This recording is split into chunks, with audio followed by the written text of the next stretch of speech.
Hello guys, good evening. It's 6:47 p.m. So 2 hours na pala nangyari ito. This is na November 21, 2024. So ito na yung pinangambahan ko doon sa previous video ko dito sa ating channel, yung ating champ sa Sociopolinomic Vlogs. So sociopolitical, socioeconomic vlogs, kasama rito yung ating mga geopolitical news and events. Okay? So ito, tapos ko lang gumawa ng aking, tinutuloy ko yung construction bahay kubo ko. At nung nagbukas ako ng aking YouTube, ay ito yung kaagad ang bumungad sa akin. Itong news sa first post na gumamit na ng ICBM si President Vladimir Putin. So, kaya nataranta akong bubuksan itong aking OBS para sa recording. Okay, panoorin natin guys. So, short videos ko lang muna to. Just to inform yung hindi pa nakakapagbukas ng news. Okay? Gumamit na ng ICBM si Putin in a war of Russia versus Ukraine.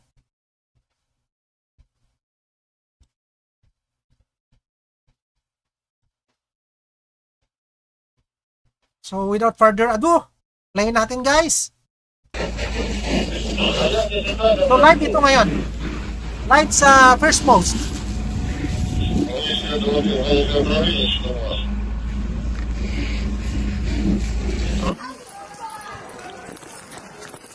Live ito guys, hindi ko may back yung video.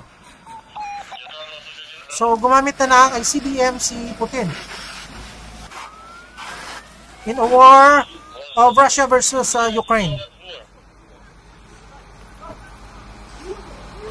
Ito'y malungkot na pangyayari guys.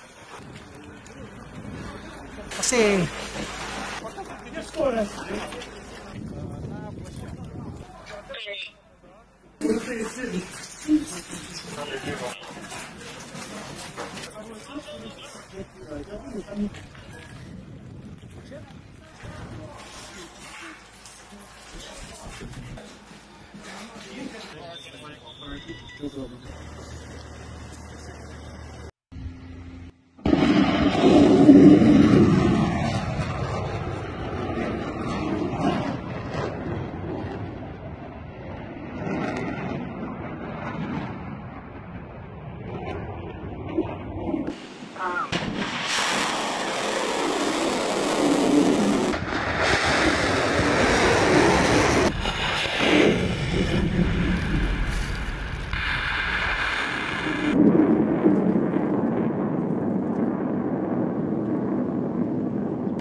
okay guys, stop ko lang. So, yun ang nasa news ngayon. So, ito na yung sinasabi ko. 'Di ba? Na tinatakil natin nung nakaraang videos na isa sa mga apprehension, isa sa mga pinangangambahan ay itong pag-escalate ni Biden administration ng giyera sa Russia versus Ukraine bago pa man ang turnover ng administration kay President Trump. So,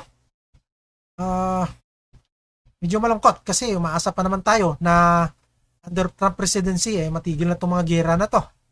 Ito na ang nangyayari ngayon. So, short video lang to guys. Just to inform yung hindi pa nakapagbukas ng